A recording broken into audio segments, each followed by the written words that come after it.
Hello, everybody, and welcome back to the Apple Box Chronicles. My name is Peyton Buto. And I'm Adryon Thomas. And today on the ABCs, we're taking you from A to Z on some recent film news, I guess. And also a few movies, because I guess we're always going to try and find a way to tie something into a movie that we know as a way to explain ourselves. But honestly, the world has been, the world of film at least, I mean the world in general, of course, but in terms of the film industry, there's been a lot of crazy things going on.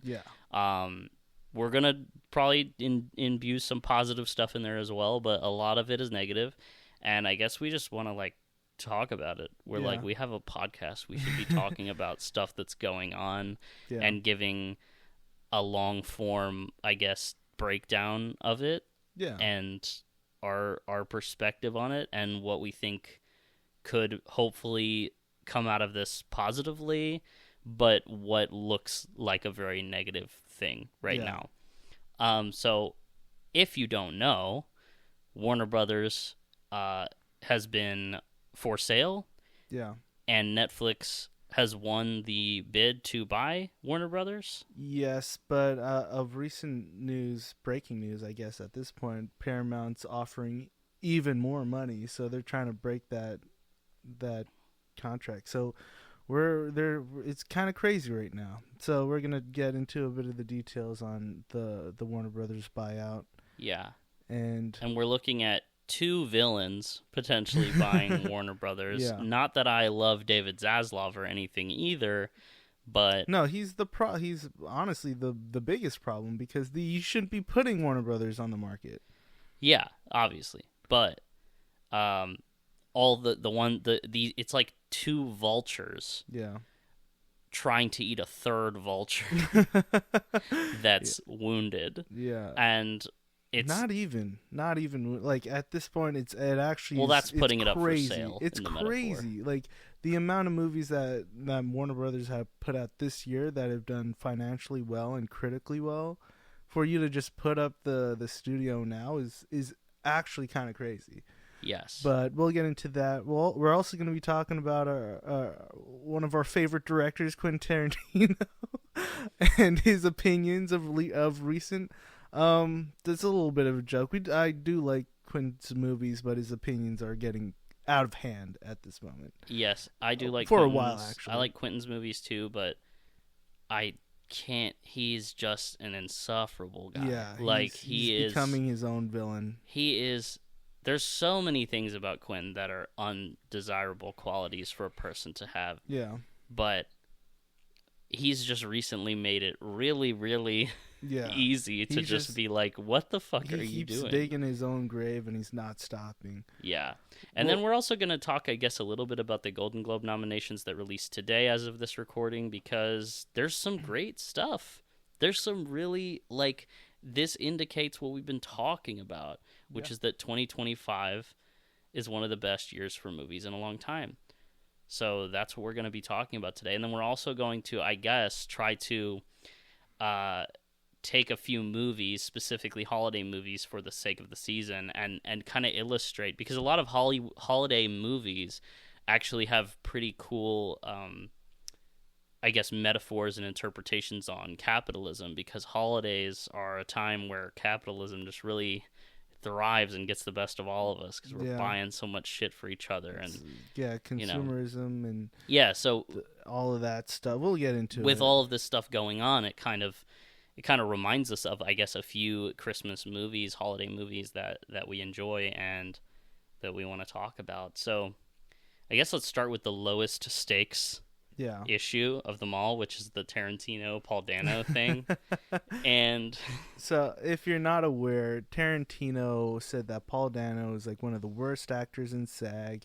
He thinks he's weak sauce or whatnot, and everybody and their mom is like, no, Quentin, you're wrong. Paul Dano is the best. Yeah, it's so funny. I almost wish Quentin Tarantino would insult me, so that everyone's like, dude, what are you talking about? That guy is the GOAT. He's so good. I've never seen someone get this collectively glazed all at once. And I mean, Paul Dano is a great actor who deserves to be celebrated. And he also deserves, I think, an Oscar at some point, because he does not have one. The fact that I don't think he's been nominated. No, and people were mad that he didn't get nominated for The Fabelmans, and Judd Hirsch did. Yeah. instead for the one scene. I mean, that he's they're in. both great in it. Yeah, I I don't wanna agree. pair And Judd anybody Hirsch is together. like central to that movie. But he could have been nominated for Prisoners. He could have been nominated for The Riddler in the Batman. He could have been There Will Be nominated. Blood. There Will Be Blood. For Did he name a movie that he's in. He probably could have been nominated. Little Miss for. Sunshine. Yeah, I mean, Yeah, easily. The dude is one of the great actors, and the crazy thing is that I remember, and we were talking about this. I remember there was a time when people were just like, Paul Dano just has the most punchable face in the world. I hate that guy. He's awful. I hate his characters all the time, and that was in a way a compliment because he played those characters so well, so unlikable, and I think the fact that he could do that and also down the line play characters like in The Fabelmans so likable and so lovable. It showcases how versatile he is as an actor, and I don't understand where Quentin's coming from when he says that he's like one of the worst actors out here in right now. Like, what are you talking about? Well, he's coming from a place of ego and probably envy as Yeah. well. Because Quentin Tarantino is not really that good of an actor, and in his own movies when he is in them, it's like sometimes I guess it's kind of funny, but it's like mostly cringy because he's casting himself as these characters that are just saying racial slurs just constantly. Yeah. And it's like there's no way that's not like there's just no way to slice that where it's like, no, this dude enjoys saying that.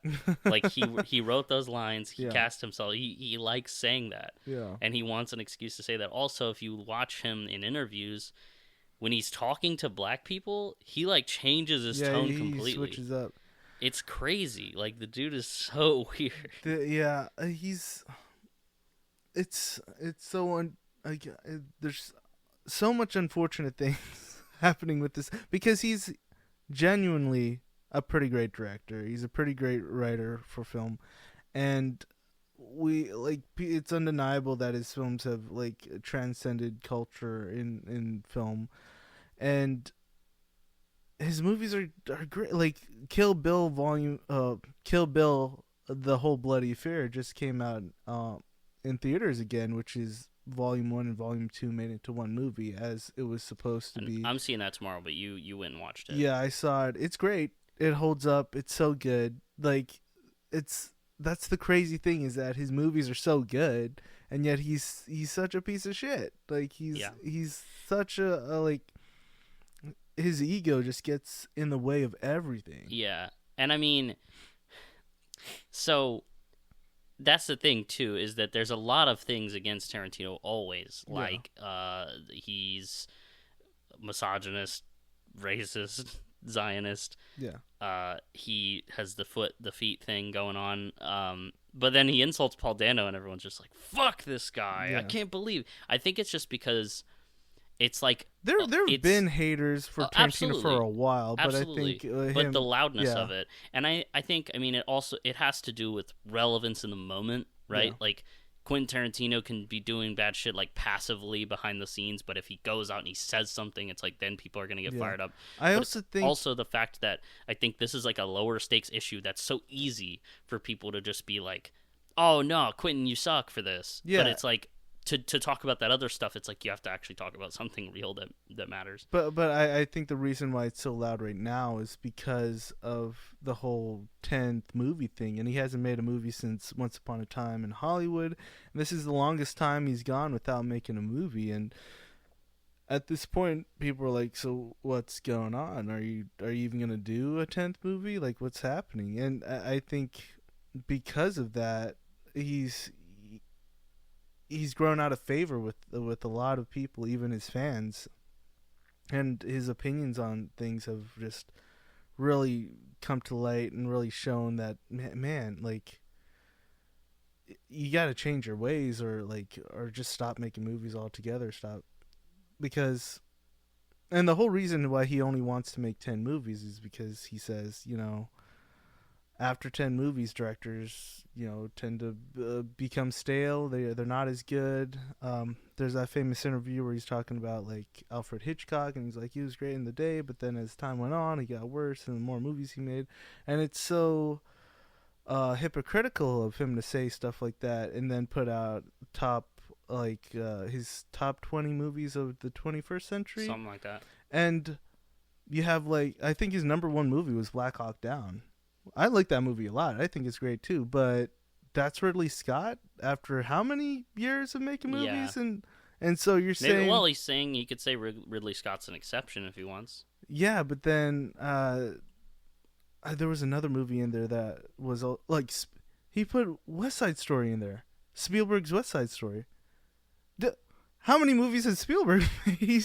Well, Spielberg's never lost an ounce of sauce. The dude is sauceless, but it also contradicts the fact that you mean full of sauce. Oh, yeah, you said sorry. sauceless. Yeah, that's the opposite. sauce full, I guess. But Tarantino is just contradicting his own theory on filmmakers that just become stale after years of making movies. And then again, he talks about Scorsese, and he's like, Spielberg's better because he did West Side Story, and Scorsese's hasn't made a good movie in however long. He was I guess the 21st century, which is so wrong. The Departed, yeah, Killers of the Flower Moon. His last movie was amazing. Silence, name any a Scorsese movie in this decade, and they're great. Yeah, I don't know what he's talking about. I don't know what kind of drugs this guy is on. And also for him to say that Battle Royale is great. It is great. It's a great action Japanese film. And to say that Hunger Games stole from it, and the writer of Hunger Games should be sued by the people that did Battle Royale is insane of you to say, Quentin, because how many things have you stolen from other movies and put in your own movies? Your whole career is based on stealing things and putting in your movies, and that's fine. I mean, I truly think that in filmmaking, you have to steal from stuff. Yeah. You don't even have to say you're stealing. You're homaging. You're taking. If you put it into a new context, you're homaging. Exactly. Look, Kill Bill is just full of him taking from Japanese and Chinese cultures and putting it into that one big movie. And it's cool. The audacity of him saying that you can't steal from Battle Royale, which is just again, it's a good movie. It's kind of a random movie for me for him to pick, but he's on these he's on a high horse that he's just should not be on. Yeah, it seems like he projects a lot. Yeah, he projects a lot of things that he himself feels. I mean, we've even talked about this, I think, last week for Wake Up Dead Man, but it's just a lot of the things we criticize and we don't like very aggressively like that, almost to a nonsensical degree, like with the Paul Dano thing. Yeah. Tarantino's probably insecure about his abilities as an actor.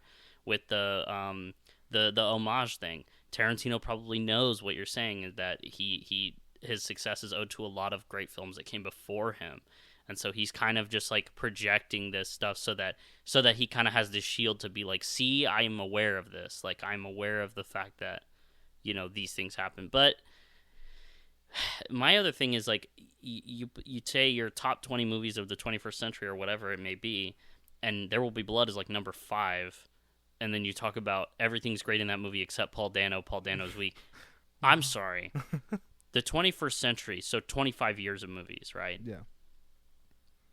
If you're picking your 5th favorite movie out of all of that, and you're someone that really watches movies, I'm sure Quentin does watch a lot of movies, how does your top 5 movie of the 21st century, how do you have issues with it? Yeah. That's I'm just saying, that's, yeah. There's movies, if I were to do the same list, my top 10 would be all, in my opinion, flawless fucking movies. Perfect there would movies. be no, there's no way I would put a movie at number 5 and be but it has some problems. It's also crazy that he said that Austin Butler would be a better performance in that movie. First of all, Austin Butler would have been a teenager. Yeah, he's 16. Super young when that movie came out. He wasn't on Nickelodeon. Yeah, he wasn't even well known enough. And his, not to say that Austin Butler is a bad performer. I think he's great, but I really think it would have lessened the performance because he does have that kind of charming, pretty boy personality, and the reason why we hate Paul Dano's character so much is because he's Paul Dano. There is there is he can play up that, Yeah. I guess, snake-like. Yeah, like you his know. stuff in the church. Oh my god! Like I hate that man. Yeah, He's awful. especially in 12 Years a Slave. Oh yeah, Hate him in that movie. Like he's so hateable. Yeah, and he's so great. He in can those really roles. play just like a little shit. You know what I mean? And that's what makes him great in those roles. So that when he does play a character like in, I don't know, Little Miss Sunshine, or again The Fabelmans, that are just so completely different. It really showcases what an actor he is. And he has a lot of range. I mean, The Fabelmans, he's such a warm character in that. And I mean, I can't really say much on this, but he's also a director. He's directed a movie. I haven't seen it. I haven't seen it either, but I hear it's really good. It's on the Criterion. Yeah, Wildlife. Yeah. It has the kid from The Visit in it. Yeah. And Jake Gyllenhaal. So I mean, I don't know what Quentin's on, but he needs to shut up. Like, the dude talks too much. He needs to be quiet every once in a while. Yeah. And he just needs to be more respectful of his peers in the art form that he's a fucking part of. You know what I mean? That's something I'll never understand if you're in the film industry, to talk negatively about your peers in especially that people that, like, it's not even over some moral thing. It's like over art. Yeah, it's if you just don't like it, just shut up. Yeah, if it was something political, or like you're talking out against something that's like a propaganda, I understand that. You should talk against like moral corruptness and whatnot. Yeah, like if you were to call out Mel Gibson, I'd be okay with that. Yeah, but also I'd be like, Quentin, you've got your own problems too. Yeah, but like that would make sense. With this, it's just projection. Like, it doesn't feel like it has any fucking weight to it whatsoever. I mean, you don't even have to like Paul Dano as an actor. You can think he's a terrible actor for whatever, but that's not an excuse to be a fucking douchebag. You know what I mean? Just keep it to yourself. Yeah, just being a fucking dick. So that's our thoughts on that, I guess. Yeah. Let's get into the Golden Globes, because oh my god, what a lineup we got going on. What here. A year this is. What a year. Like, truly one of the best years in films I've ever lived through. I agree. I mean, 2007, great year. 2019, great year. But my god, this year. 1999, you were 2. You technically were alive. Yeah. I was not, but I heard it was great. Yeah. So we'll just go through the motion picture, the drama, and the comedies, and we'll kind of touch upon like the actors and whatnot. Yes. So for motion picture drama, the nominees are Frankenstein, Hamnet, It Was Just an Accident, Sentimental Value, Sinners, and The Secret Agent. Holy crap. I've seen all of those movies except for The Secret Agent, and I love all of those movies. It Was Just an Accident. I know you haven't seen that, or Hamnet, or Sentimental Value. Yeah, so you've only seen Sinners and Frankenstein. Yeah. Out of those two. Both kind of monster movies in a way. Yeah. But I think these are all probably great movies. I'm assuming The Secret Agent's going to be amazing too. So I've seen The Secret Agent's director's other movies, all of his other movies, I believe, and that dude is crazy. That dude is such a great director. I have no doubt that The Secret Agent's going to be great. Sentimental Value, again, Joachim Trier. He did Worst Person in the World. I haven't seen Sentimental Value. I know the movie's going to be great, because Worst Person You're in the gonna World like it. was one of my favorite movies that came out that year, too. You're going to like Sentimental Value. You're seeing it tomorrow. You're going to like it. Hamnet, I guess we're going to watch it tonight? Yeah, we're going to watch Hamnet tonight. That'll be my third time. I have no doubt that's going to be a great movie, too. Like, the thing is, even the movies that I haven't seen, I'm so excited that they're being nominated, because I know they're great movies. Yeah. Like, there's no way I'm going to watch any of these movies and just be like, that was awful, or I thought it was okay, or whatever. I mean, I guess there's a chance. There's a chance. But and I mean, I'll say it when if there is a chance, I'll admit it if I'm like, I thought it was okay. Yeah. But I also just, like, with the reputation of some of these directors and what I've seen them do before, I'm so excited to see these movies, and I'm so excited to be a part of the audience and watch. I know. I feel like I know this year is a terrible year, like, in terms of the world and the government and everything, but in terms of cinema specifically, I am like really like I'm so lucky to be at this right place in my life where I'm like super into movies. I think I'll always be super into movies, but like right now more than ever, I'm super into movies.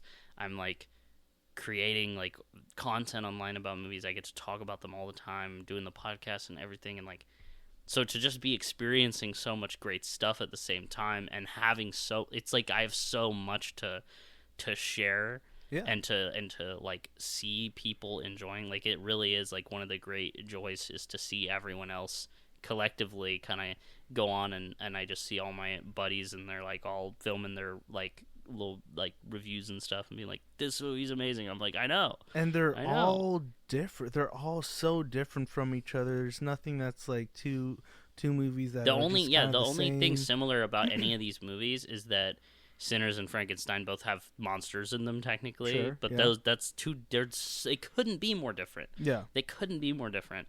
I just kind of said that as a funny thing, but like they just, I mean, it was just an accident. I've heard that guy Jafar Panahi. I've heard he has made amazing movies before, but I've never seen any of them, unfortunately. But that was a great film, really. And he made that shit. I think it was like Seed of the Sacred Fig last year, where he made that shit kind of like in secret. And he's actually, I think, arrested right now. Oh God, Like, not again. like the Iranian like regime is after this guy, so he's trying to make movies as a form of like resistance. Yeah. So I like when movies like this and movies like Cedar the Sacred Fig last year get recognition. It's pretty amazing, really. Yeah, no, I want to see all these more ones that I haven't seen, and then we also got the comedy or musical category as well. Yes. So the nominees for that are Blue Moon, Begonia, Marty Supreme, No Other Choice, Nouvelle Vague, and One Battle After Another. Nouvelle Vague and Blue Moon, you're going to like those. Yeah, those are both the Richard Linklater movies. Richard Linklater, one of my favorite directors. He's like me too. He's like a top 10 for sure, maybe even top 5, depending on the day, I guess. Yeah. But yeah, I'm excited. I'm excited to see both those movies coming out. It's crazy that we have 2 movies from one director coming. That is insane. I didn't think both of those would get in. I could see either one of them, but I didn't think it would be both. Begonia is a good choice here. Begonia's great. Yorgos has been gotten a lot of awards in the past, so yeah, makes sense. Marty Supreme, I know, is gonna definitely get some awards buzz. I haven't. Yeah. Neither of us have seen that. I feel like everybody has seen Marty Supreme but me at this point, and I'm just like, fuck. I felt like how you felt with One Battle. Yeah. Like everyone was seeing it, and I'm just like, God, I just know I know this movie's Yeah. gonna speak to me. No, bro. no, I want to see it so bad. I think it's very similar to One Battle in the fact that I think everybody loves this movie except for like the very small few that don't. Yeah. Again, One Battle After Another is also nominated, so I'm happy about that. No Other Choice. We're seeing that tonight as well. Yeah. And that is a masterpiece. Park Chan-wook, like, dude, it's like, so my friend said it was like a page turner, like in movie form, and that's the most accurate thing I've ever heard, because the movie, it just keeps, you're like, what? How is this gonna keep going? It's gonna keep going, and the transitions are so fucking fire, like, they're so smooth. He just knows how to keep the movie moving, like, constantly. It looks like, and I don't mean to compare these just because they're Korean films, but it does look like the Parasite of this year. It is the closest thing I think Park has made to Parasite, except for maybe The Handmaiden, because The Handmaiden has like a secret creepy basement and peaches, and that's a big thing in Parasite. And it also has like the whole like working for the rich person and all this stuff. They're very different films, but like they are kind of similar in those superficial ways. But yeah, No Other Choices. I don't think it's necessarily the Parasite of this year, considering Parasite was like so clearly like this big kind of bombshell. And I think the thing about Parasite is it really opened not only awards but people up to foreign language films. Films not in English. But what I really mean is that it's like in the same category as Parasite. It's like a sister movie in a sense. Yeah, and that actually surprises me a little bit, because in Parasite, I kind of expected that to be an awards contender. I didn't expect it to win, but that was really exciting. Yeah. But this one, I was like, oh, it's getting nominated a lot. Like, I thought it would be underrated, honestly. Like, I thought it would be not underrated, but overlooked. I thought they were going to overlook this like they did with Decision to Leave, which I also believe is a film that should have gotten more awards recognition than it did. I think this is a better movie than Decision to Leave, but still, Like I just didn't know. I didn't know if it was going to get glossed over or not. Yeah, Park Chan-wook has been, I guess, known for being glossed over with. I want films. this movie to get nominated for Best Picture. But from what I've seen, even from the trailer, like it seems undeniable that No Other Choice would be like the one that would do it for him. Yeah, and it will connect with, I think, audiences given that it's about the job market and fucking, us getting replaced by machines and all sorts of shit. Oh, I'm gonna love it then. Yeah, no, dude. Actually, I just thought about this. You will. Yeah. I'm gonna love this movie then because I was so excited. You sent me like a screenshot of you buying a ticket with the eyes emoji last night. I was like, let's fucking go. Yeah. I thought I was gonna go see it by myself, but I have a friend that's also going, but I just I didn't know if we would get to see it together. So I'm so excited for you and for that tonight. But yeah, it also interesting about this. It stars what's his name? Hold on, I have it written down. Lee Byung-hun. Yeah. Who is the star of? I didn't realize this. The star of I Saw the Devil. Yeah, he's great. He's one of the great Korean actors. But the antagonist of I Saw the Devil is Choi Min-sik, who is the protagonist of Old Boy from Park Chan-wook, and so now he's worked with both of them. And I forget if Lee was in any other Park movies or not before this, but can't remember. Yeah, it just really threw me off because I didn't realize that was the same guy. I mean, it's been like 15 years since I Saw the Devil, so I didn't realize that was the same guy. I was like, oh shit, that's him. Being the dumb American that I am, I always knew him from G.I. Joe: Rise of Cobra. Oh, okay. Yeah, where he played. Yeah, I mean, he's an accomplished actor for sure. Yeah. And then we have Best Non-English Feature, which is The Secret Agent, Sentimental Value, The Voice of Hin Rajab, Sarat, No Other Choice, It Was Just an Accident. Again, you haven't seen any of those. No, but like from what I've been hearing, they're all great. So we've talked about Secret Agent, Sentimental Value. Haven't seen Secret Agent. Sentimental Value is great. The Voice of Hin Rajab, I think, is going to be one of the harder films to watch because do you know what that's about?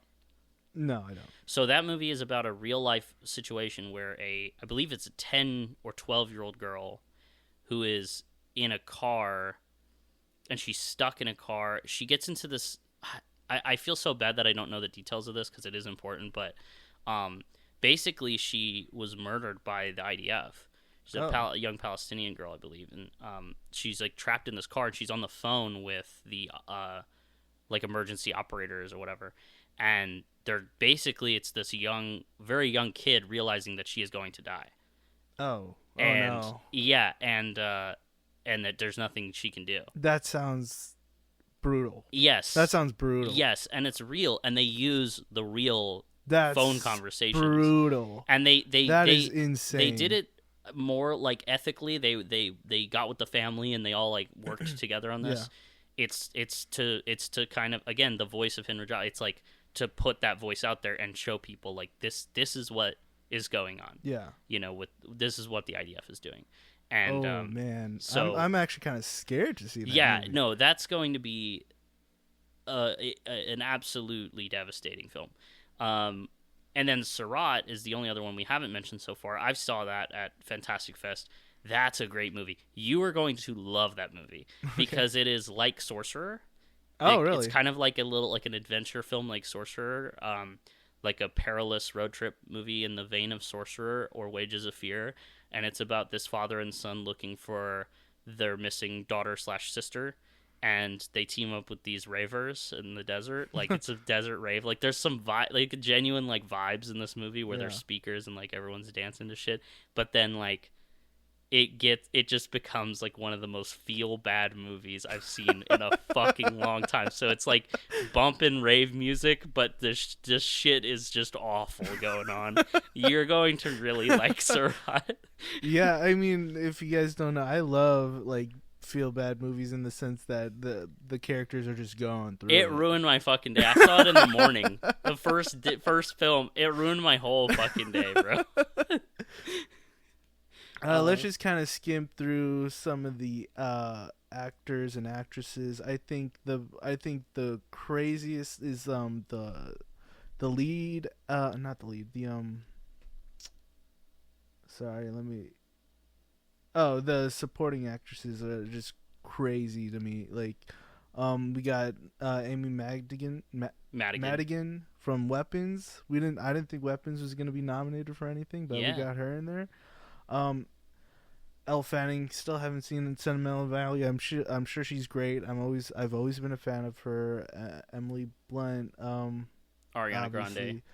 The thing about Ariana Grande and Cynthia Erivo being nominated is that I don't think that they should have been nominated. I think they're really good. I think they are good actresses. Doing. I think they're great singers. Obviously, they're so good at. But I just think it's a bit forced in the sense that they want to put them in these nominations because they're the movies are so popular. They're very popular, but I think, in terms of them being compared to some of their peers in here, they just don't match up.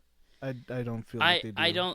I don't think it's the same caliber of just movie also. Yeah. I'm sorry. I don't like I thought the Wicked 2, I liked it, and I liked the first one too, and I just thought but again, they just kind of like fade. It's like nominating a Marvel movie and having one of the actors from a Marvel movie. Except Angela Bassett deserved it more. No, yeah. Well, I don't know. I don't know if I would say that. I don't know. In terms of the Black Panther films, I do think those movies are actually really good in terms of like caliber of Marvel movie. But it's maybe this is more like nominating like an Eternal.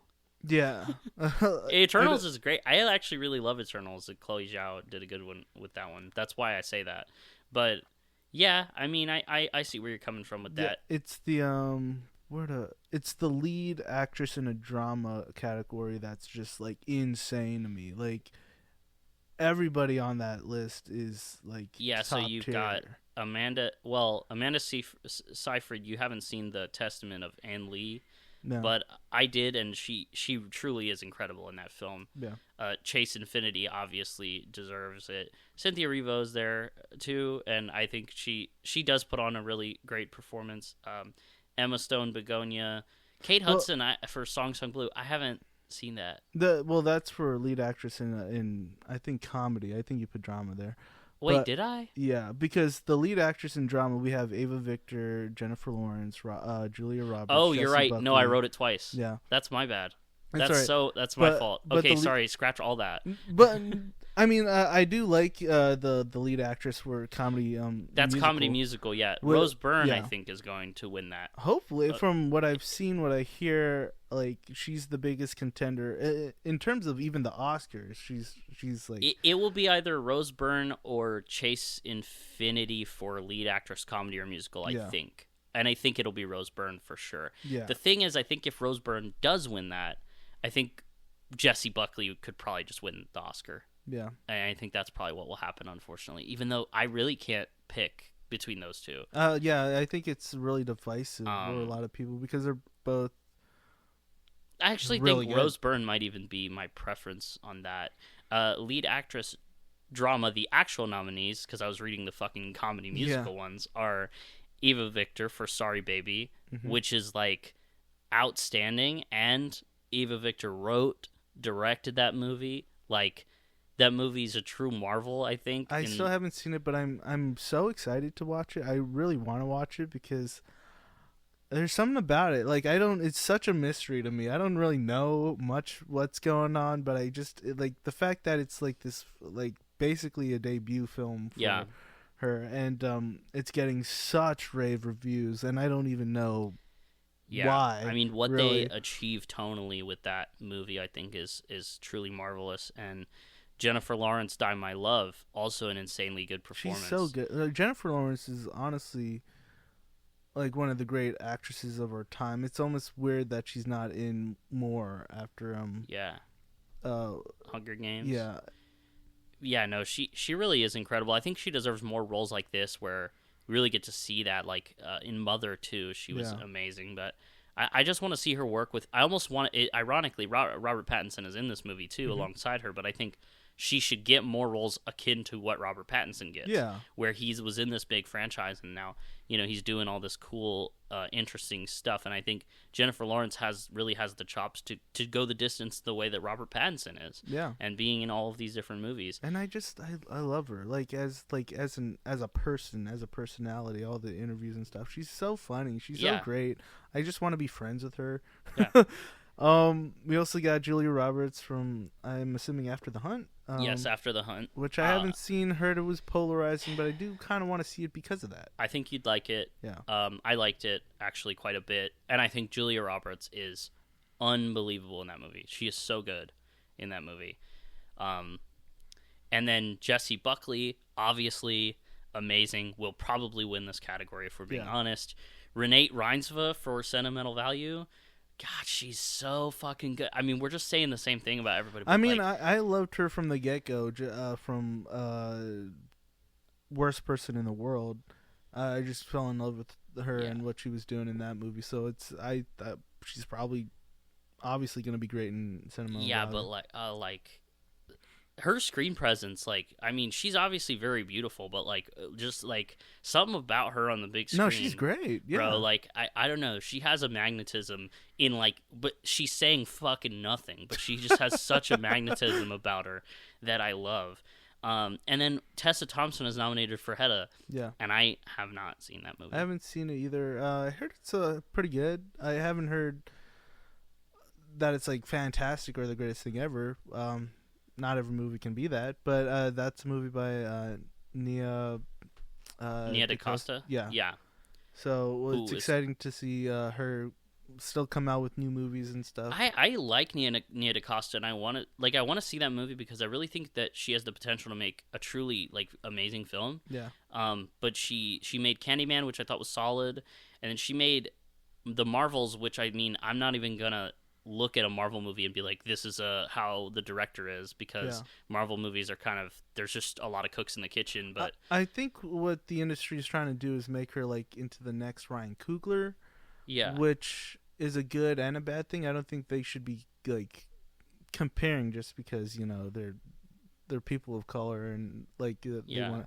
I think she should be doing her own stuff, different from what Ryan Coogler is doing, because being in the Marvels and whatnot, it's I don't know if that's the right move for her career.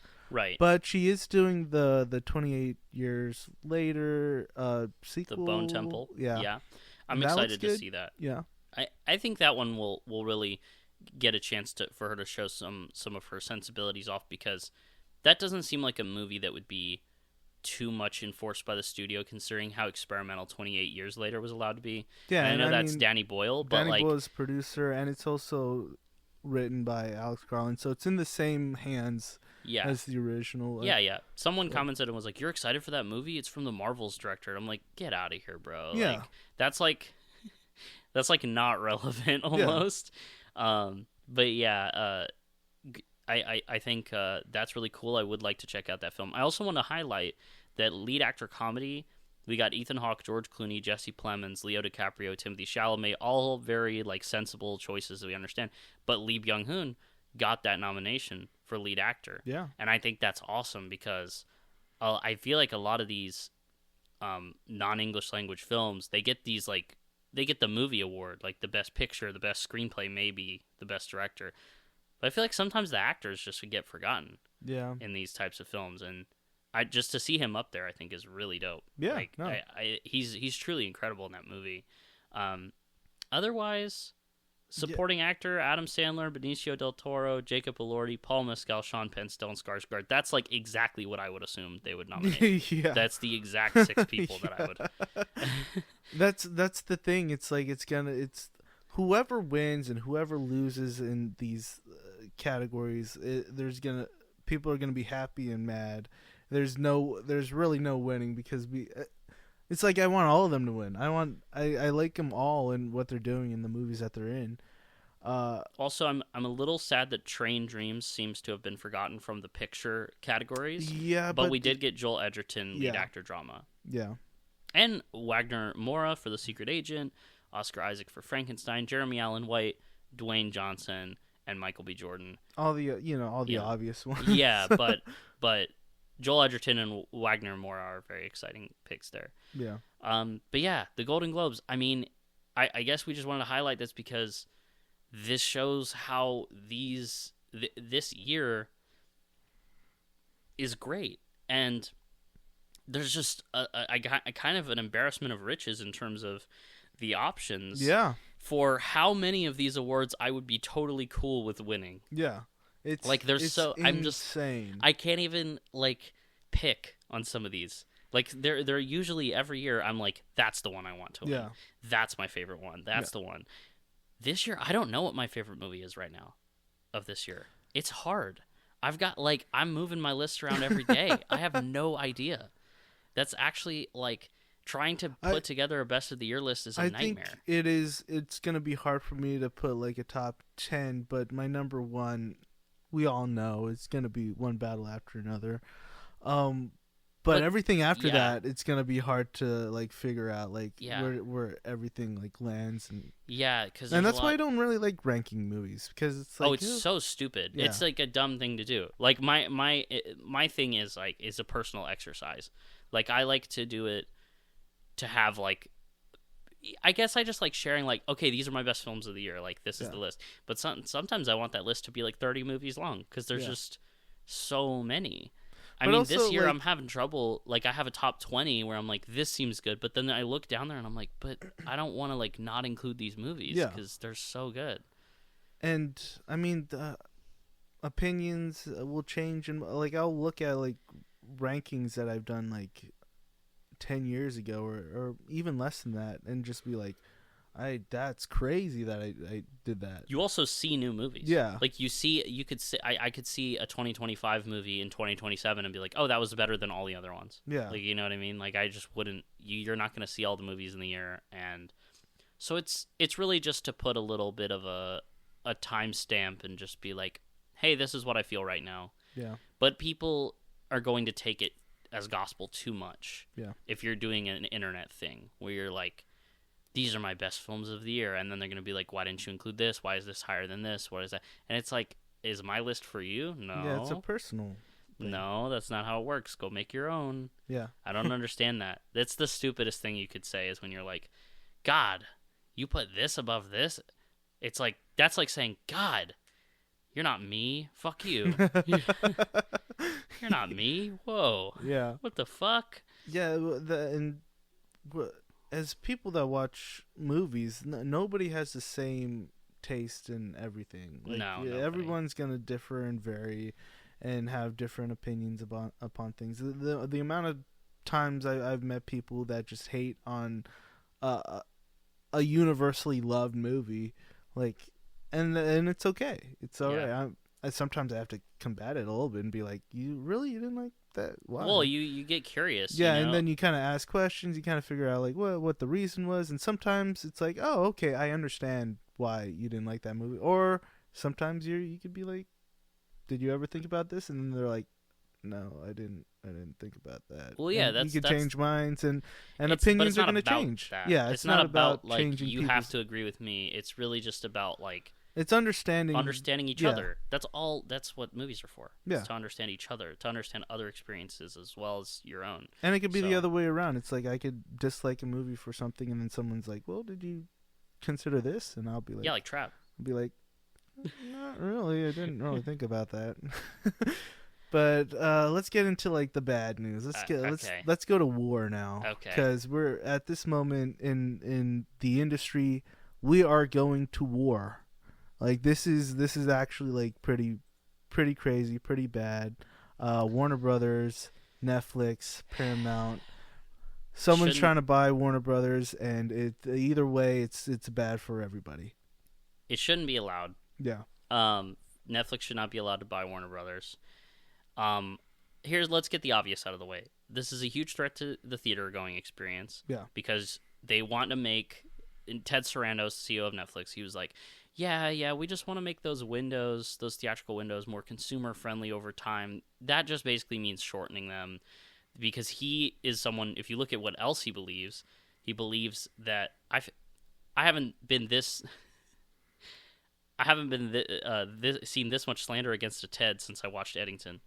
Um, but anyway, if you look at what else he believes, I should address this Joe Cross for this. He believes theaters are an outdated concept. He says, like going to the movies is an outdated concept. He thinks that Netflix is saving cinema, or that's just cope. But like he's saying, like, oh, the streaming experience is superior or the same as going to the movies, which is absolute bullshit.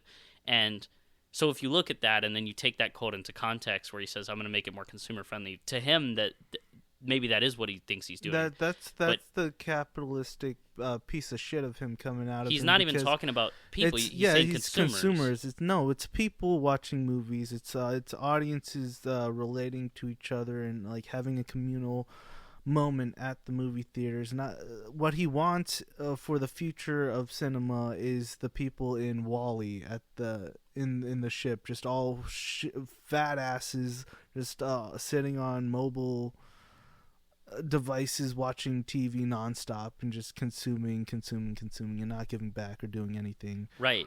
And like it's so upsetting. It's so, like that. Fuck that guy.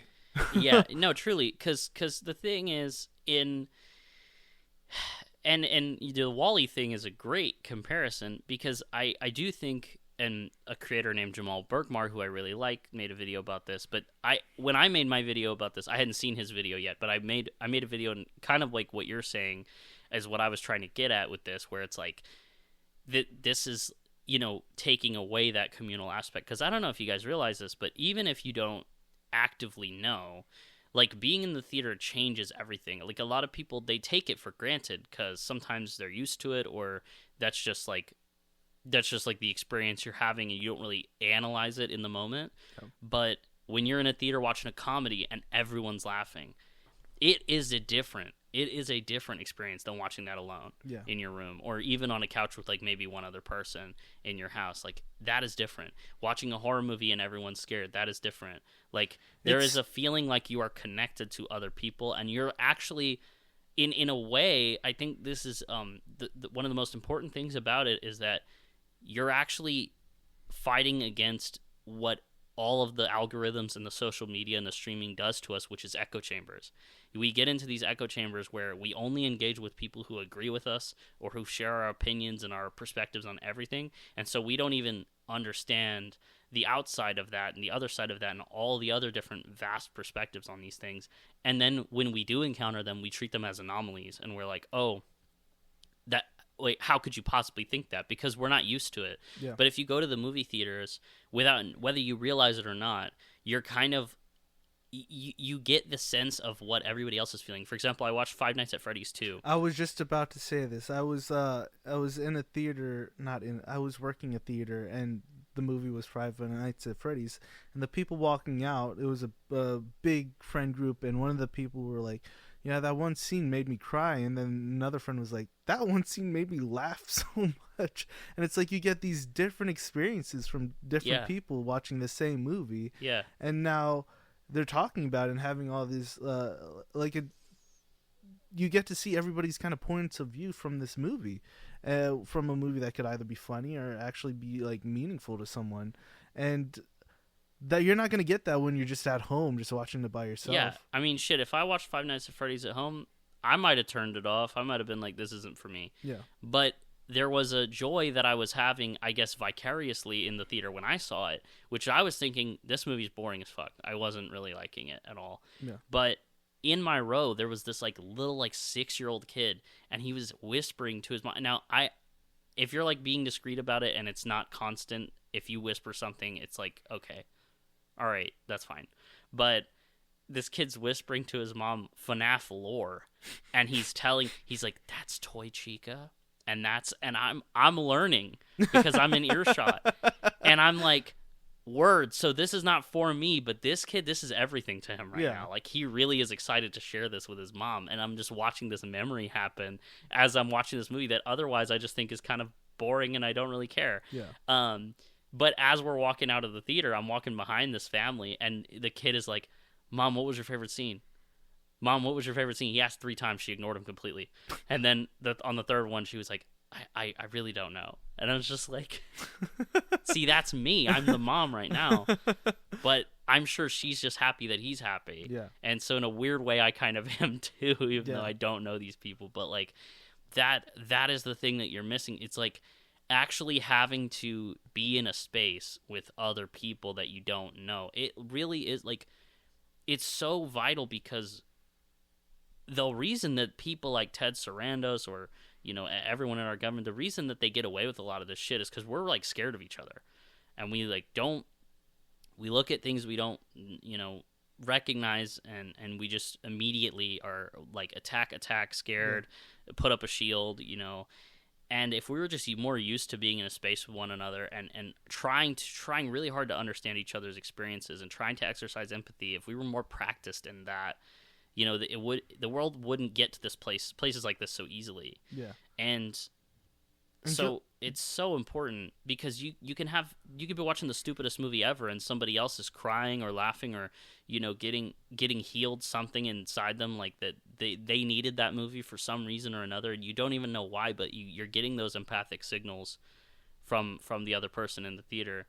It's just the kind of feeling of being with other beings. It's not just that. It's the you're being active with going to the theater. It's like you have to actually leave your house. You have to drive there. You have to buy the ticket. You have to actually immerse yourself into the theater experience. That all sticks with you. That reminds you of the experience. If you're just putting something on TV and it's just kind of in the background, you don't remember any of it. That's happened to me so many times where I'll put something on Netflix and watch an entire movie on Netflix and then forget that I've watched that entire movie. Yeah, forget everything that happened. Like the next day, and I'll be like, oh yeah. And it could even be like a good movie, and I could just be like, I totally forgot that I even saw that movie. I was just like, it was just on the TV. Yeah, it just doesn't hit the same. And like, people need to learn to get off your fucking ass. Go out and watch a movie. Be communal. And then get back on your ass in the theater. But still. No, but like, be active with it. Go out, watch it with your friends. Get people going to the movie, be communal with it. Like I saw this one TikTok of this one guy. He's like this like gay black man, but he was able to bring his whole family to watch Hamnet with him at the movies. And it's like, dude, like, and we brought like 8 people to see Frankenstein with us. Netflix film, by the way. But there's less opportunities for that with the way that Ted Sarandos wants to do things. Yeah. And you guys, you Netflix guys are you're so stupid. Like what do you guys produce? The Electric State? Red Notice? What do you guys, like, all these just shitty, crappy movies that are just awful, awful. That's another thing. And you guys want to just continue to make that type of movie that everybody hates and despises? That's another thing I want to highlight is the fact that if we don't value the theater experience and actually immersing yourself and engaging with the movie, like I always say, watching a movie is an activity. It's something you actually actively do. You're using your brain. You're using your feelings. Like something is actually going on. It's not just happening near you, which is what streaming movies are made for a lot of the time. Then you're going to get more Red Notices, more Electric States, more Ice Cube, War of the Worlds. Oh, no. Because these are movies that they know they can release because they're not going to be thought about. Yeah. These are movies made to be not thought about. Yeah. Like, to just be passive. And then that's that's how they're going to be able to sneak in all of this bullshit, like, almost propaganda to companies like Amazon. Like, that Prime War of the Worlds movie is literally an Amazon ad, like, packaged around the shell of a story. Yeah. And it's not really... I mean, I do think that's one of the worst films of the year. Yeah. It's that and Flight Risk, man. It's so hard to pick between the two because War of the Worlds is like an evil movie with an evil message, but Flight Risk has no message. Flight Risk has no message. Yeah. Think about that. Like, there's nothing about that movie that actually communicates a single fucking thing. Yeah. I mean, correct me if I'm wrong, there's no themes in Flight Risk. It's literally not about anything. Yeah, I can't even think of... Yeah. It's literally not about anything. Yeah. It's just like it's just event after event happening, and that's it. I mean, it doesn't have to be about anything, I guess, but that's not how you make a memorable movie. Yeah. You know, the plot's not even that interesting because they focus too much on this corruption instead of Mark Wahlberg hemming up. Anyway, that's not even fucking relevant to the point. And I think they even use the fact that these movies aren't even that good as a marketing technique for people who are like morbidly curious to see these movies, like, right? And that's They're like also us. just We're the fucking joke of the situation. That's also just like so crazy and like borderline evil. It's like, what do you? So you're just making shit, like literal like shit, and like selling it as like gold. Like, what do you? And then people are obviously watching it and be like, no, this is shit, and everybody's like, how bad can this shit be? And they go in and they watch it and you're like, oh yeah, that was shit. It smelled awful, it looked awful, and I don't want to be anywhere around it, but I was just so curious about how bad this movie is. And that's how they're making more money, is by just everybody saying, oh, this is a bad movie. And I'm not trying to, I guess, like, if you like these movies, I'm just curious to know why. Obviously I'm not trying to like be combative with people if they have like different opinions about these films than me. If you genuinely do like the War of the World, like, not ironically, I do really want to know, like, why, like what it is about that movie. Think that's also the case, is that the people that do like these movies only like these movies because they're being fed these movies, and they're not actually going out and looking for actually considered like universally good movies out there that you should watch in theaters, because you're just at home watching it on Netflix. I honestly, and a lot of people say there's no good movies anymore, and they even watch some of the ones that are considered good, and they hate them. They say, I'm not gelling with it, it's not good. And to that I say, watch more bad movies. You know what I mean? Like, watch more movies that are like considered mediocre, middle of the road. Some of my favorite movies of all time have 20% on Rotten Tomatoes. And it's because we're individuals, and we need to not forget that. We need to not forget that we could be part of the 10% or the 25% that likes the movie versus the 80% that don't. And a lot of people just look at those ratings and they're like, well, if I'm not socially accepted, I'm not supposed to like this movie, you know? And I'm like, no, you don't have to. Your opinion doesn't have to be the social norm. It doesn't have to be the majority. You can you might just have the experiences that allow you to understand and connect with what that movie is doing that most people don't. Some movies are made for very specific things and very specific reasons, and you know, people don't see that, but you could be the one person that actually what that movie was made for, and that makes that movie kind of worthwhile. And you just never know. So I think a lot of people who say there's no good movies anymore, it's because you're not looking hard enough at the movies that you may not even think will be for you, because you're disregarding all the stuff that isn't socially accepted, and the stuff that is socially accepted you don't like.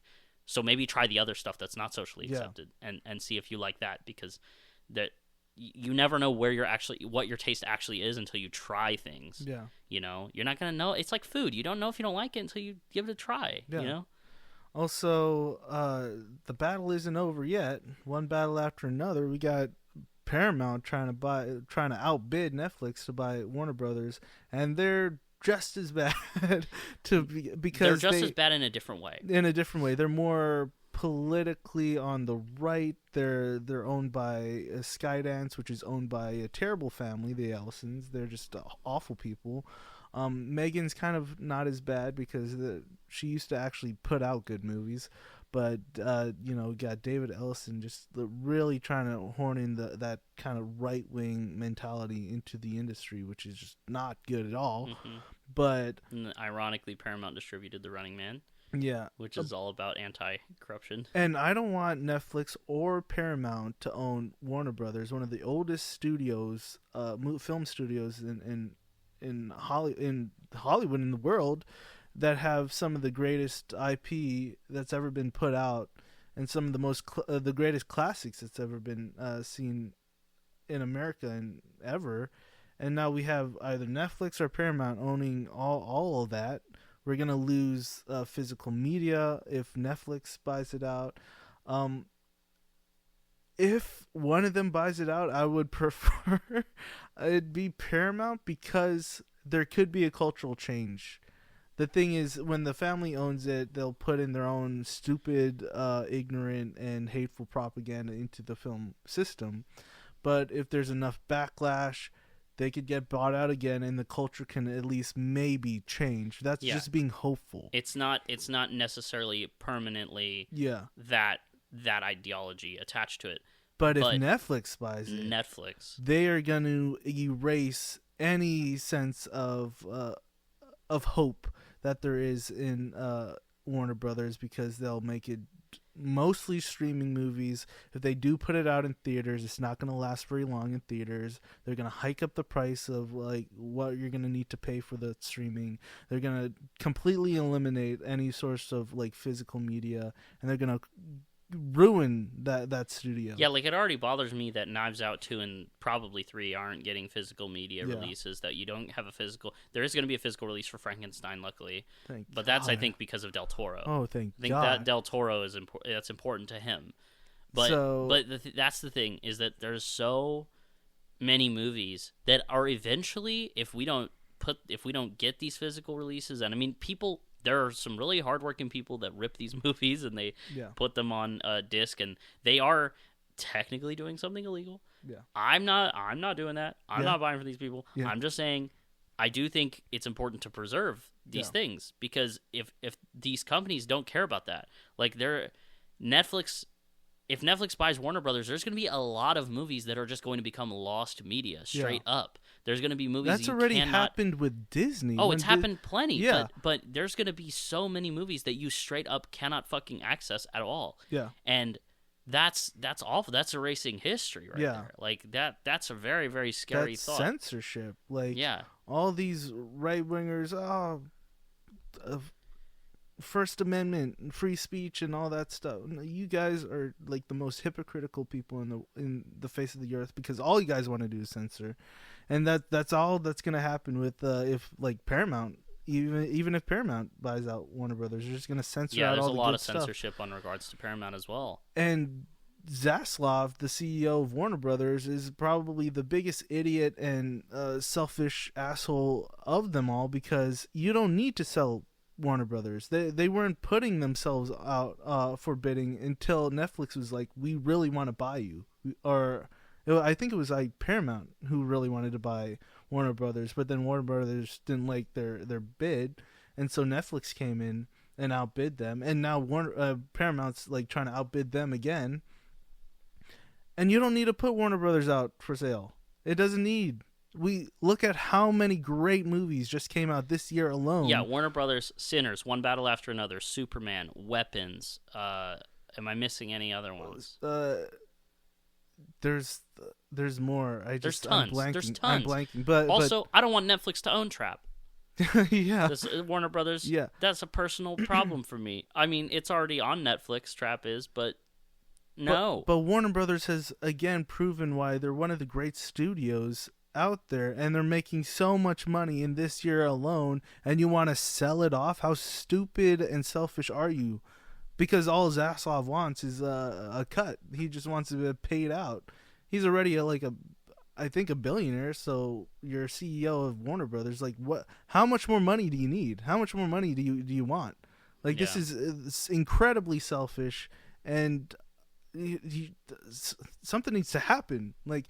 And filmmakers need to talk about. They need to like spread awareness and be like, we can't have this happen. I mean, the DGA, the WGA, all SAG, these, I think SAG. Everybody's like trying to like negotiate with Warner Brothers and be like, don't do this. Even Nolan, who's the president of the Directors Guild. Yeah, he's the director of DGA. Like everybody's just like I know there's been I think an email from a bunch of producers, like well-known producers, that has been sent out that just warning Warner Brothers, just like, don't do it. Don't sell your company out to these people. And I think it needs to be more vocal. Like, there needs to be more outspokenness about this. Even James Cameron recently was like, yeah, that's a bad idea. Don't do it. There needs to be more directors and producers and actors and people in the industry saying, don't do it. Because we can't. I'm not even joking. We're at war right now. Like, if someone buys out Warner Brothers, it's going to change the entire culture of filmmaking and the industry and the theatrical experience to a point where I'm afraid what the future of movies is going to be. Yeah. And again, it's a lot of gloom and doom. but there are studios that could save it. I mean, there's A24, there's Neon.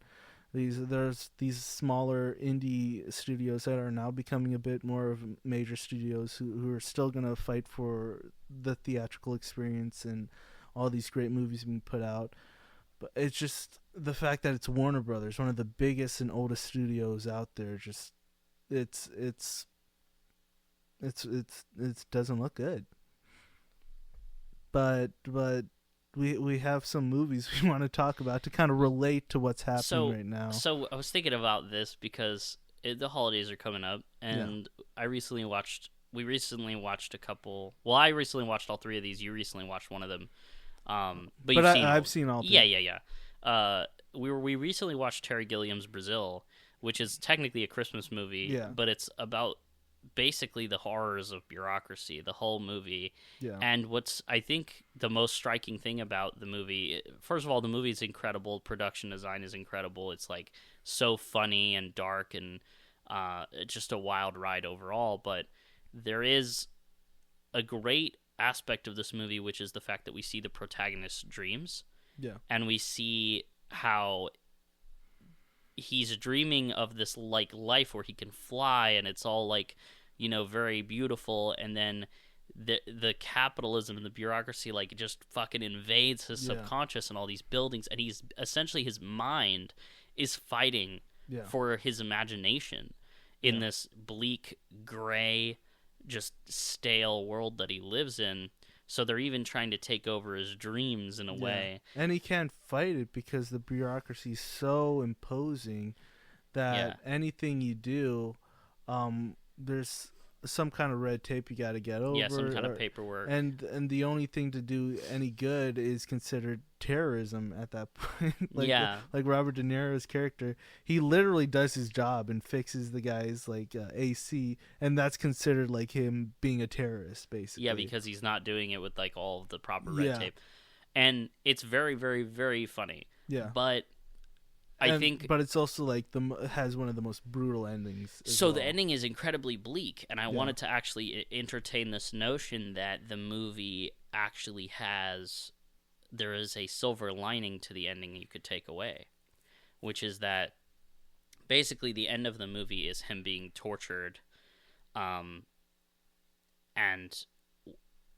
we get this like vision, we get this scenario where he gets rescued and he gets saved and everything's good, but then you find out that was all in his mind, and that his mind has broken from the torture, and he's completely gone, right?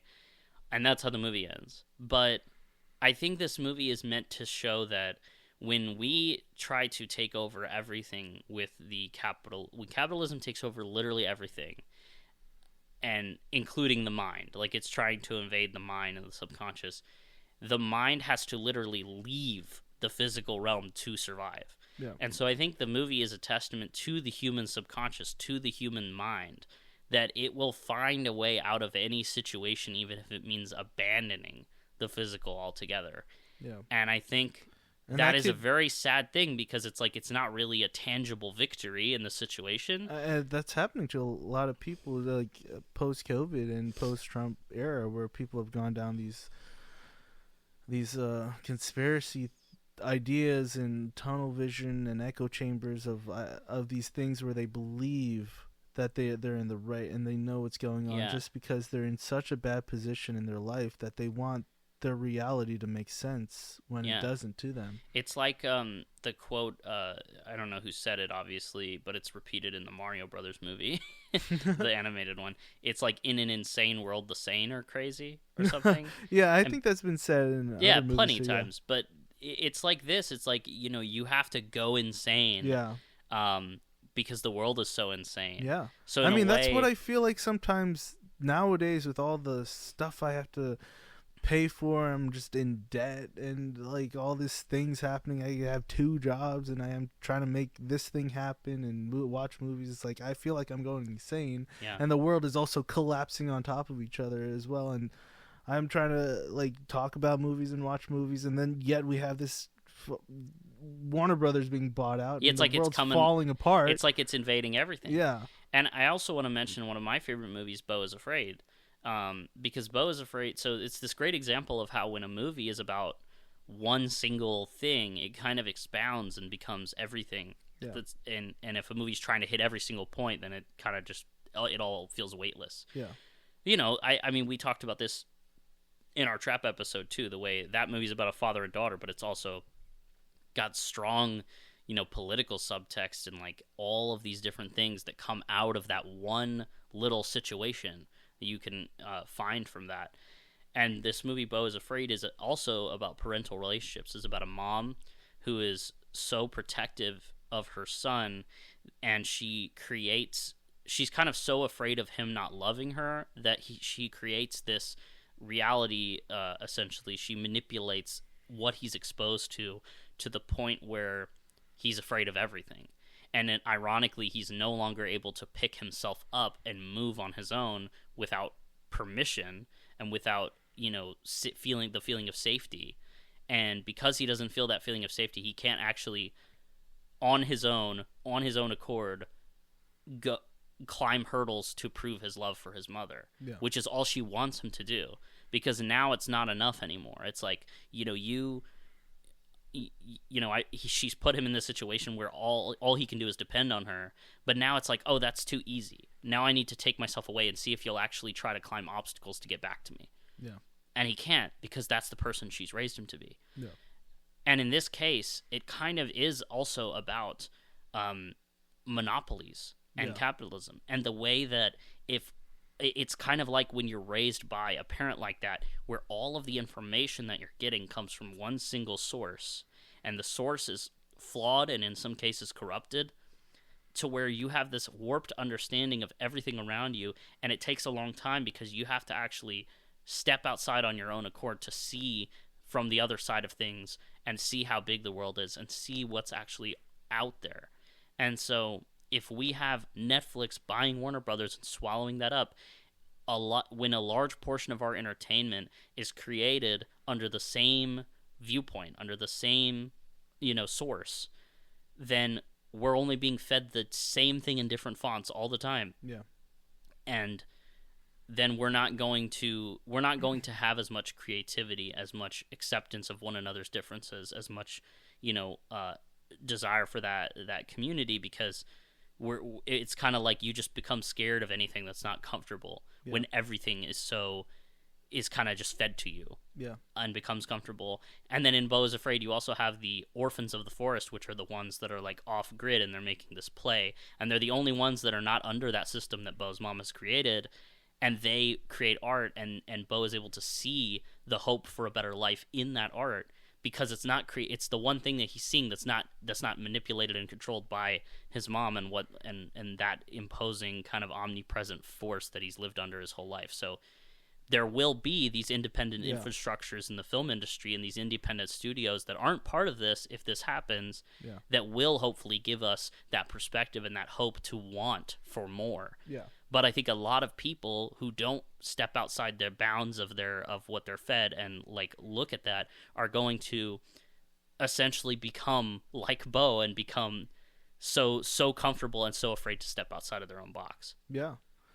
And well, I kind of want to go into a bit of film history after we talk about our next movie that we want to talk about. After, okay. Yeah, Wonka, the Paul King movie with Timothée Chalamet. One of my favorite films of all time. I know you're not as crazy about it. I liked it. I thought it was good. Yeah, I think if you watched it again, you'd like it a little more. Yeah, I am not I'm not as big as a fan as you are. The movie is gorgeous. Every frame is a painting. Nathan Crowley, production designer, did production design for Wicked. Yeah. But this movie has the lighting and the colors to like back it all up. Chung Chung-hoon shot this movie amazing. Yeah. It looks great. Wicked just doesn't look as good. It just doesn't support its production design as much. You look at the set photos and you're like, damn. Yeah. You know? Anyway, that's besides the point. This is a movie. It's rated PG, but it's essentially about a man going to a new country, and then he gets scammed and becomes a debt slave, and then he realizes that the police force and the church are working together underneath the cartel to continue diluting products, making lower quality products to control the market and achieve the highest profit margin imaginable, and making it difficult for independent creatives and businessmen like Willy Wonka to share their creations and to try to actually make stuff that's affordable and that's high quality. Yeah. Because he wants to do that. He has pure intentions with that, and they're like, no. Your stuff is so good that we can't allow you to sell this because people are going to realize how bad our stuff is. Like, you will wipe the floor with us business-wise so much that, we will basically lose everything. Yeah. So it's like trying to keep this monopoly going the way that each of the three heads of like the chocolate business in this town are working together in secret as a cartel. Yeah. So they all come from the same place. So it's like you're buying from Slugworth or from Fickle Whopper, I think his name is. You're buying from these different guys, but it's the same chocolate and you don't even realize it. Yeah. So I don't know, watching it last night with everything, and that's a Warner Brothers movie. Yeah, no, it's like, and it's very relevant with this whole merger thing happening because back in the day, we had something very similar that was happening where the studios like Warner Brothers, Paramount, Universal, they controlled everything. They were monopolizing the entire film industry, where they were producing, distributing, marketing, everything within their own systems. Like movie theaters, like, the Paramount, that was owned by Paramount, and they could only show movies owned and created and distributed through Paramount. And so when you have theaters and all they're showing is one studio movies, where are any other movies going to be shown except for like maybe a little smaller venues and whatnot? And so that's when they had the whole monopoly trust act thing going on, where they had to break down the monopoly of movie studios owning every single part of the industry. Yeah, movie studios can't own movie theaters anymore because that would be part of the monopoly. They had to break it up. Right. Yeah, like in marketing, like pretty much every aspect of making a film had to be broken up because they were having too much control and too much power, and they kept cutting out the little guy and the small guy. So that's why we don't have movie theaters that are owned by studios. Don't we have anymore. Sony owning Alamo Drafthouse? True, but they have to own it through the Alamo Drafthouse. It's not like they still have to allow other movies to be played. Yeah, it's not like Sony, the Sony theater or anything. Yeah, and that's kind of like a big thing whenever that happened, where people were very nervous and curious, like, where's this going to lead? Are they going to show like only Spider-Man movies now? Yeah. But no, they have to make sure that there's still competitiveness in the industry, or else again it's just going to be a monopoly. Mm-hmm. And it's the same thing here with Netflix buying out Warner Brothers. If that's the case, then where are we going to get all the Warner Brothers movies now? On streaming. And that's going to be bad because that's just straight up monopoly. They're going to control every single aspect of how the movies are going to be put out and released. And now all Warner Brother movies are going to be released through streaming, and they're not going to be able to be seen through movie theaters. They're just going to cut out the whole theater experience altogether, and that's why it's important to see and recognize and call out this stuff, like in Wonka, where all these chocolate guys, they own everything. And they don't want the little man to get up and like show, like, how's any indie filmmaker... Basically, you can't show the people what they're missing, or else I lose my power. Yeah, how's any indie filmmaker gonna make it in this world when you have all these big giants like just crushing down on you, not allowing you to come out and show your movies, put it out there. Yeah, one of my favorite scenes in Wonka is when they try his chocolate and they clearly love it, but they tell him it's shit anyway because they're like, a good chocolate should be simple and uncomplicated, all this stuff, like all your bells and whistles. And then, they start floating. It's the hover chalk. And he says, who wants a chocolate that makes you fly? And Wonka's like, well, let's find out. And then he's like, who wants one? And everyone buys one. And this is this is important. Why people need to be more educated, and they got to research this stuff. They got to really understand the history of everything, not just film, but history in general, and why we break down monopolies so that this stuff doesn't happen anymore. And I keep seeing like videos, TikToks, like people like in my life, like the young people of nowadays they're so uneducated. Like even the ones that are going to school, they're being so uneducated. They are literally, and I hate to say, they're stupid. Like the kids are like really stupid nowadays. It's almost scary how stupid they are. Like I saw this one thing where a teacher was talking about how she's trying to teach these kids and giving them the simplest instructions, like the simplest instructions, and they can't even follow it. And it's not because they're trying to be defiant and being like bad students. They are literally just that stupid. Like their intellect is being thrown out. Their attention span too. Their attention span, because everything is on the computer, everything is on a screen. They're utilizing AI too much. Chat GPT is telling them everything that they need to know. They don't need to learn anything. They don't need to learn history. They don't need to learn math, because everything is being given to them, and they can't even follow simple instructions because they need ChatGPT to tell them how to do it. It's the convenience thing. I mentioned Jamal's video earlier, but I don't think I ever followed up on it. I think we lost track. But I was going to say, he talked about how the convenience is driving us apart. Like, we don't know how to replace that human connection. And what you were saying earlier about the movie theater, you take effort to actually go out to the movie theater. When you're learning, you take effort to actually learn and understand something, and it takes a little bit of patience and actual engagement to do that. But no, people don't understand the difference, the key difference between having a movie play in the room with you and I made a video about this. I was like, if you have a movie play in the room with you, that is not the same thing as watching it, because you're not being active. And then people were like, you know what? People live life like this too. And I was like, that's true. Yeah. Like, if you live passively and everything's convenient, you're not actually alive. You're not actually like doing, like, you're not taking life in.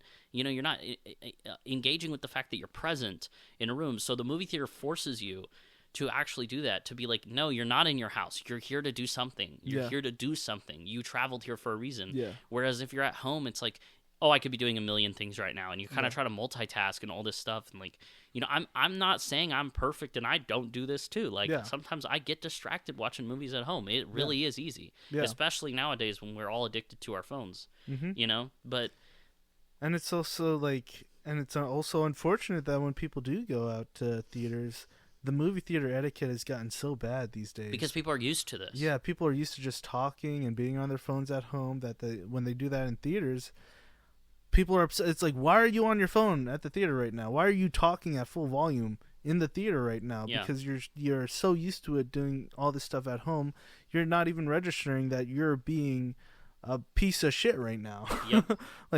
Bro, there was a guy, Austin Film Festival screening of No Other Choice. Austin Film Festival. A festival.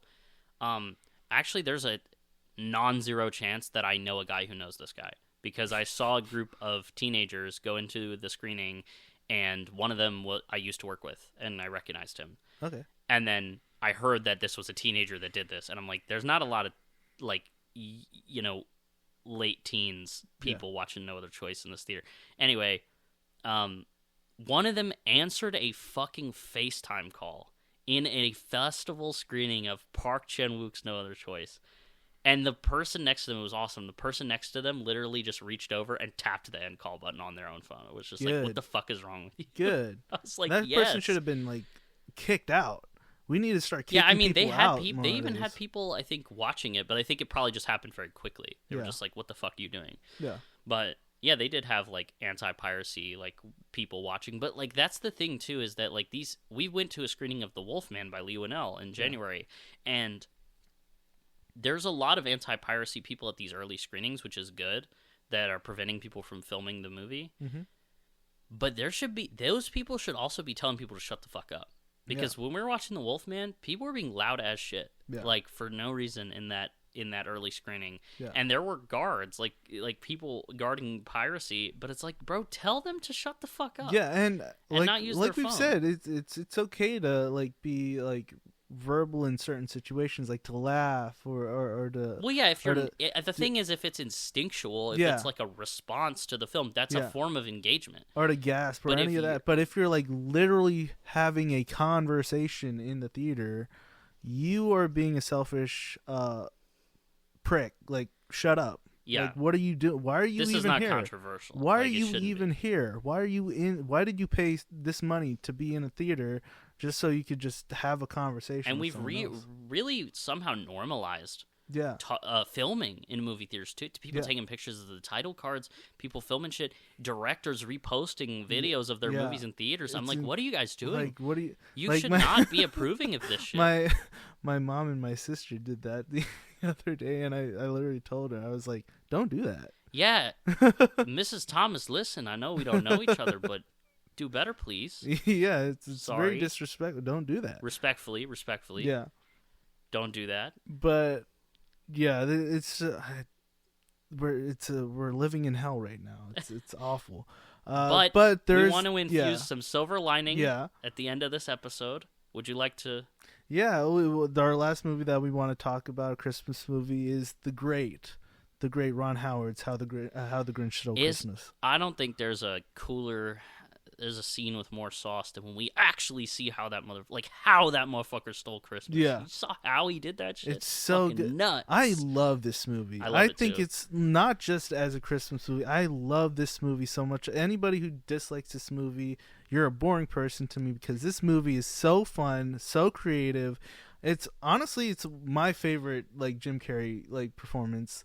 I love the music. I love the way it looks. It's just damn near a perfect I film. actually wanted to publicly ask you on this podcast. Next week they are re-releasing the film in theaters. I was wondering if next Monday after we record, you want to go watch it in 40X with me. Yeah. I don't think I was I'm gonna doing ask you anything. that. I was like looking at time, like we could go to this. Yeah. But yeah, this movie is so good, and it combats the idea of how Christmas has just become this capitalistic consumerist Consumerism, idea yeah. where everybody just wants to buy stuff and show off and give presents just to say that they're giving presents, and to like decorate everything is great and And I mean, popular. that can be all done lovingly, and it can be great. But like, sometimes people are supplanting the spirit of Christmas with those things. It's not to extend it; it's to supplant it. It's just like performance in trap. It's like you can use it to cover yourself up, or you use it as an extension of your expression. It's like there's two sides to everything. Yeah. But go on. Well, yeah, and this movie is just saying that this is not what Christmas is about. It's about the community. It's about loving each other and like giving thanks to each other, and extending open arms to someone that you might not understand. yeah, it's and forgiveness and all of this stuff that should be equated to the film experience as well. It's not just about the popcorn and the sodas and buying it's about being in the movie theater with other people, strangers, maybe friends, family, and just experiencing that together and like feeling something together, whether it's happy or sad or angry, and just communicating that with each other, and like communicating that experience with each other, and like understanding the art form of it all and understanding the story of it all. And I think the silver lining that we want to give you guys to cap off this episode is that when the Grinch steals Christmas in this movie, he steals all the presents and the trees and all the decorations and stuff, and like by doing so, he inadvertently teaches the Who's a lesson about the true meaning of Christmas. So by taking all of the consumerism stuff and being like, I'm taking all the stuff that matters to you, he actually sees how they're able to realize what really is important, which is having each other on Christmas. And so when all we are left with is when the inverse kind of happens in real life, and all we're left with is this isolated form of consumerism where we're streaming everything and we're not connected to one another and we're not spending time with one another, we kind of will, I think, begin to realize what we missed, which is the importance of how that communal aspect of cinema works. From going to the movies that, like I said earlier, we do take for granted sometimes because we aren't analyzing the experience in the moment. But hopefully that's what people realize, and they begin to fight back against this stuff, and hopefully it's not too late, because I think that is really what this film shows us is that when one is taken away, you really see what's truly important. Yeah. And I think this is, in a way, this is also a wake-up call to a lot of people with this Netflix Warner Brothers mergers. Like, we could be losing a big chunk of cinema right now. Yeah. And we need to come back together and really look at what we really want with our cinematic experience. Do we want to just stay at home and like barely watch a movie, or do we want to actually experience it with people and strangers and have more community about it? And the same thing could be said almost with AI. There was a similar kind of optimistic take I heard where someone said, AI right now, we can kind of clock it. We can be like, that's AI. But eventually they're going to develop it. We won't be able to tell the difference. Okay. But then eventually, when we can't tell what is real and what is not on our phone, and we don't know, and it's all bullshit potentially, the phone becomes uninteresting. Yeah. And we set the phone down, and then what happens? We go outside, and we go and we talk to our neighbor, and we go do the things that we are sure are real, which is spending time with other people in reality. Yeah. So hopefully AI kind of develops good to becomes, if it is, an unstoppable force like it seems, hopefully it develops to a point where it becomes uninteresting to everybody, and everybody just turns it off. Yeah. And is like, what, actually, I think I'd prefer to go outside and say hi to my neighbor or do something, Yeah. And so it almost destroys itself. Hopefully. Hopefully it doesn't even get to that point. Hopefully the government, please just put limitations on what AI can do. Make sure it's readily available for people to know what they're watching, if it's real or fake. We need to combat this somehow. We need people to be more vocal about this, and it's getting so crazy that me and my other roommate, we were watching a video, and I was like, I think that's AI. Yeah, I can't tell sometimes anymore. And then he was like, oh wait, maybe it is. He's usually pretty good at calling out AI stuff, and he's like, I'm shit at it sometimes. I admit. But it was so realistic, but also so insane. I was like, there's no way. This has to be AI. And then the more we looked at it, we're like, yeah, I'm pretty sure that's AI. And we were almost fooled for a second, and it's getting pretty bad. It's very, very scary at this point. But yeah, I guess that's what we wanted to discuss today. Guys, go outside. Yeah. Yeah. Enjoy being alive. You only get one go at that. Yeah.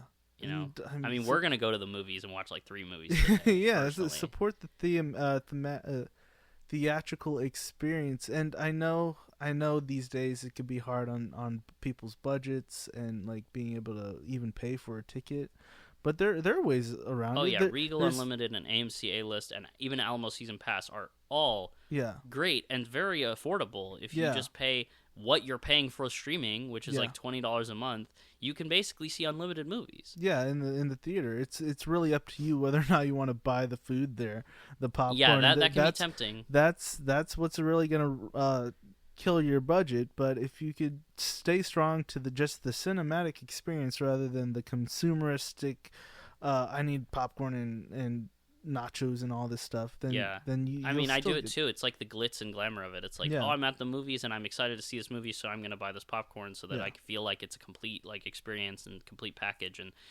sometimes that's fine, and sometimes it is a special movie that I've really been looking forward to. And so I go to my Alamo Draft House and I get a milkshake, and I'm like, oh, I'm so excited. Yeah. But it's I do realize that's just playing into the hand of the people that are trying to take it away as well. So it's a balance, and I think hopefully something comes out and emerges. As gloomy as it is, I do have hope that we'll make it out of this. Yeah, me too. But that's what's in the box for this episode. I want to call this "What's in the Box," this news segment that we have. I know it's kind of a strange shift from our normal programming, but I do think that this stuff is interesting to talk about, and we need to talk about it. The way that we want to do it is translating it through films that people have seen. Yeah. You know, so we can kind of illustrate to you guys, hey, we're going through this right now, and what do they do in this story? That's what we need to do. Yeah. Right? What do they do in Wonka? They plan a heist at the third act of the movie, and we need to plan a heist. We need to break take into all the Netflix, chocolate, and turn off all their servers and shit. Escape with the hard drive of Wake Up Dead Man up your ass. Yeah. Also, director of Frankenstein, Guillermo del Toro, said that what scares him the most is men with nice suits and no souls. Yeah. And that's the people that are running this type of shit. So yeah, look at any picture of Ted. What's he wearing? Do you see anything behind those eyes? I don't. All right. Well, we hope you guys enjoyed this breakdown of the recent film news developments. I really enjoyed doing this one. Yeah, I think there's a lot of. We did kind of like procrastinate on this one, but I think we got a lot has been happening, so it's like it's good that we're talking about it. It almost was a perfect circumstance for us to do something different because when you're limited, you get creative, right? And that's what happened with us here. So, yes, we hope you enjoyed. Please follow us. Please follow us on Spotify, YouTube, and Apple, wherever you're listening to this. Follow us on TikTok and Instagram. We post episodes every Monday. We've got a few left for this season, so stick around and check out what we've got coming up. It's going to be really exciting stuff. Anything else you would like to add? No. Let us know what your favorite Quentin Tarantino hateful comment is. Yes, let us know what the worst Quentin Tarantino take is. Let us know what you think of the Netflix Warner Brothers thing. We want to know what your insight is on this as well. And let us know what you think the biggest snub at the Golden Globes was, if anything, because I can't really think of many. The only thing I saw, and I do kind of agree with, is that I forget her name, but the actress from Sinners wasn't nominated. That's true. Yeah. And I think I was trying to say that she should have been nominated instead of one of the Wicked actresses. Oh, actually, I agree with that. Yeah. And again, no hate on Wicked. I don't mind it. I think it's a fine movie, and I think those actresses are really good, and I think they're great singers and performers, but there are better performances out there. I agree. All right, well, that about does it. I've been Peyton. And I've been Adryon. And we'll see you next time on the Apple Box.